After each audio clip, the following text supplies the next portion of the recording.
This is Aria. She has a job, a normal job. She works hard every single day. She budgets carefully. She skips vacations. She saves a little every month. And yet, she still cannot afford a home in Econova. Tonight, she got her 12th rejection letter from a landlord. And the worst part is, Aria isn't irresponsible. She isn't lazy. She isn't bad with money. She's just living inside a broken system. And honestly, a lot of us are. So today, I want to show you exactly how this happened. Because Econova may be fictional, but the crisis absolutely isn't. You know, Econova wasn't always like this. 20 years ago, Aria's mother bought a small apartment on a teacher's salary. Nothing luxurious, just a simple home. But today, that same apartment costs almost 8 times more. But housing construction? Only 11%. That's the problem right there.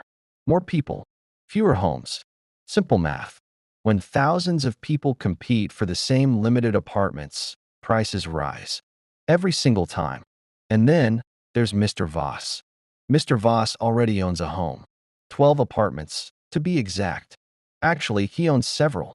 And no, he doesn't live in them. To him, housing isn't shelter. It's an investment.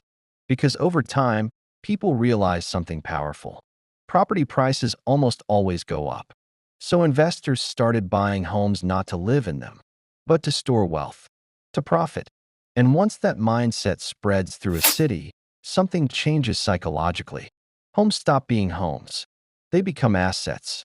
Now imagine Aria trying to rent an apartment. She walks into a viewing with savings, documents, references, and she's competing against someone like Mr. Voss.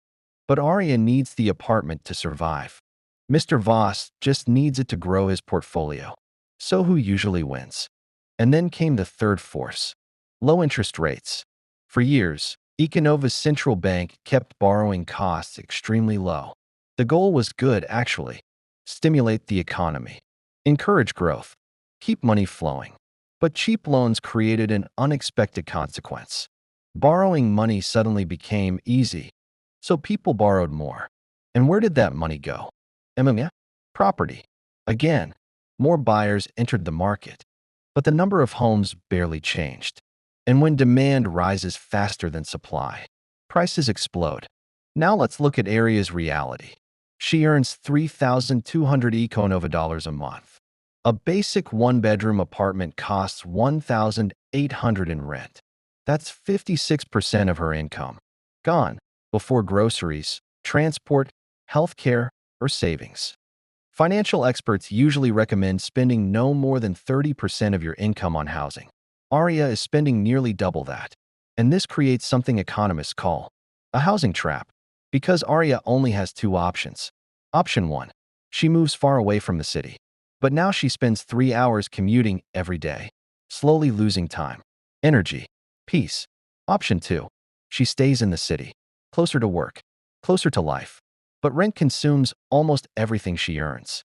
So saving for a future home becomes nearly impossible. And honestly, neither option feels like living. The rent gets cheaper. They both feel like surviving. And here's the unsettling part. Econova isn't real. But this story absolutely is. London, New York, Sydney, Mumbai, Toronto. Major cities across the world are all experiencing versions of the same crisis. An entire generation did what society told them to do. Study hard, get a stable job, save money, be responsible.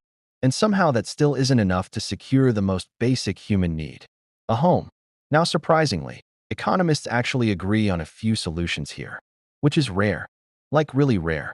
First, build more housing, a lot more, higher density buildings, more apartments, fewer restrictions that block construction, because at the end of the day, supply still matters. And second, discourage housing hoarding.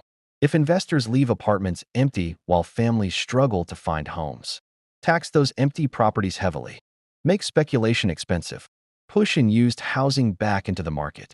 But until that happens, people like Aria remain stuck in between, working harder each year, while the finish line keeps moving further away. And maybe that's the most painful part of the housing crisis. Not just the money. And that's Econova.